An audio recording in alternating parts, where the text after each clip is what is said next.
I think this is a very, very interesting topic, and we have to be honest here, right? And I appreciate the honesty of these three gentlemen, right? Because they are gentlemen. They're able to openly share why, or honestly and truthfully share why they do rideshare. And that is basically it makes them less lonely.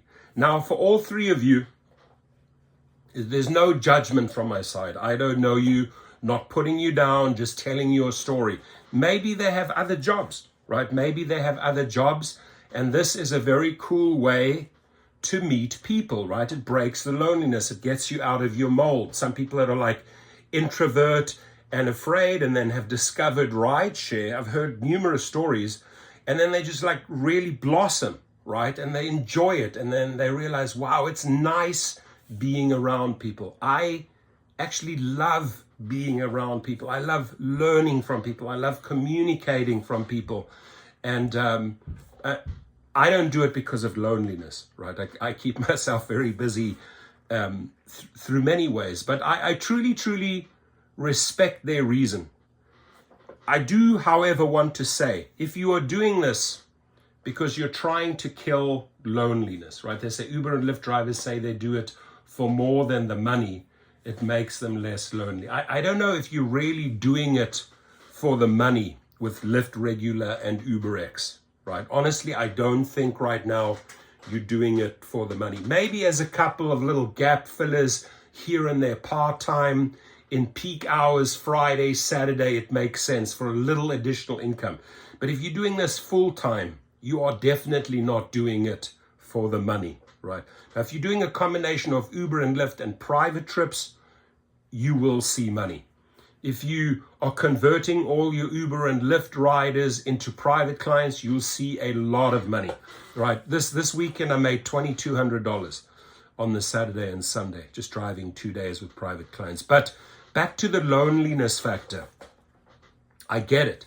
I get it. I just hope that you're not trying to, kill the loneliness, overcome the loneliness, and blindly keep on driving and go in reverse as far as your finances go, right? You're clocking up all these miles, you're running your car in the ground. The next thing you know, you've burnt out a $30,000 vehicle because you're trying to overcome the loneliness. So making money as an Uber and Lyft driver can be difficult, but some drivers value the social interactions. I'm the first one to admit I love socially interacting with my private clients. I love taking it multiple steps further. I'm not trying to set myself up and try to bed some lady or go try to get a date. I'm happily married. I have a beautiful wife, right? But I do enjoy doing this, networking and then building and then actually developing friendships. It's truly amazing how and what I've achieved with some of these individuals, from private clients to really, really good friends, and now friends with tons of benefits, not sexual benefits, but other benefits, bed breakfasts, their planes, their toys, their boats, their suites, their tickets. I mean, it's amazing. Engaging with riders can help people transition into retirement and avoid burnout as a driver. Not every Uber and Lyft driver has positive interactions with their customers. That is also true. Jason McConaughey, a part-time Lyft driver in Vegas, sometimes drives as few as 10 hours per month. That I understand. But the social benefits of the gig make his time on the road worthwhile. I agree. In 2001, McConaughey suffered a serious back injury that forced him to spend most of his time at home. He tried a few jobs, but he said working proved unsustainable. In 2016, when he and his wife felt their eldest child was old enough to babysit the youngest for short periods, McConaughey began actively exploring outlets for social interaction. It was during this search that he found ride-hailing. He said most customers prefer a quiet ride, but occasionally one will be up for the chat. That's true. And I enjoy those who are up for the chat. Regardless of the type of passengers, it's human interaction, he told Business Insider. Driving for Lyft provides me with much needed and appreciated social interactions outside my home. McConney is among many ride-hailing drivers who aren't just working for the supplemental income. For some, the social interactions with riders are just a perk of the gig, but for others, they've become more important than that. To be sure, drivers don't always have positive interactions with customers. Several Uber and Lyft drivers have told Business Insider they've faced everything from rude comments to harassment while working, assault, carjackings, right? Women drivers can face their own challenges, and when it comes to making money, many drivers have told Business Insider that ride-hailing is less profitable than it used to be. That is definitely true. But as the US faces an epidemic of loneliness, one that could cost the economy hundreds of billions of dollars a year, ride-hailing has provided a social outlet for some people. Business Insider asked 6 Uber and Lyft drivers why they value the social interactions that can come with ride-hailing. Business Insider has verified the earnings, which reflect how much they earned after the platforms took their cut and before driving expenses. Driving can help people transition into retirement. I like that. Many Americans have turned to ride-hailing in retirement to pad their savings and reclaim some of the social interactions their jobs used to provide. Mark McCann, a Dallas driver in his 60s, began driving part-time in 2021 after retiring from his sales career. He said his previous jobs required him to be constantly around people, so retirement proved to be a difficult transition. While he primarily drives to supplement his income and tax benefits, he said he also enjoys engaging with riders. Ride-hailing enabled me to meet interesting people from all around the country and the world. That's true.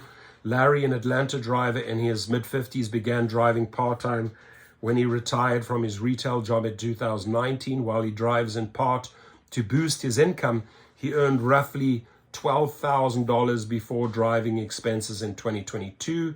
He said the social benefits are 80% of the reason he drives. That's being honest. This allows me to go out and meet and mingle with people, which I truly do enjoy, said Larry, whose last name is known to Business Insider, but it's being withheld due to fear of professional repercussions. See, they all fear professional repercussions. You should never have to fear professional repercussions, right? Chatting with riders can help drivers avoid burnout. Even when making money is one's predominant reason for driving, the social benefits can still provide some value. Take Rich, an Arizona driver, Uber driver in his 70s who started driving largely out of boredom.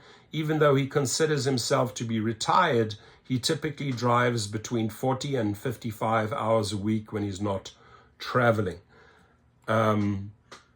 Rich, who asked to use a pseudonym and spoke on condition of anonymity for fear of professional repercussion. Again, they all have so much fear. Said interacting with drivers is not only something he enjoys, it's key to getting through long shifts and boosting his income. He made over $80,000 in 2022 before driving expenses. You have to drive, he said. You have to like to meet people and to be able to carry an intelligent conversation. Otherwise, you're going to burn out early. Chatting with customers has a similar value for Dean Saran, a Virginia Uber driver in his 60s who works between 50 and 60 hours a week. He earned over $59,000 in 2022. I wonder what those same drivers, honestly, let's get the numbers for 2023. The pros are the money I earn and the people I meet along the way. I love the interaction with the wide variety of people that request Uber rides. While conversations during rides offer benefits for some drivers, they're not the only ones who get something positive from them. Riders oftentimes enjoy having someone to talk as well. It's like therapy, said a Boston Uber driver in his 50s who asked to remain anonymous. for fear of professional repercussions, for fear of professional repercussions, for fear of professional repercussions. Why are we afraid of these fucking gig companies? Seriously. So if you want to contact this reporter, maybe share your story, it's JZINKULA@insider.com. JZINKULA@insider.com. Maybe you can share your story and they'll include it in the next article. But again, thanks to you three. Actually, thanks to those 6 people who actually shared their information and how they overcome loneliness. I salute you. Drive safe out there, gentlemen and ladies and gentlemen. Drive safe. Your comments, please. Are you lonely? Do you do this out of loneliness? Be honest.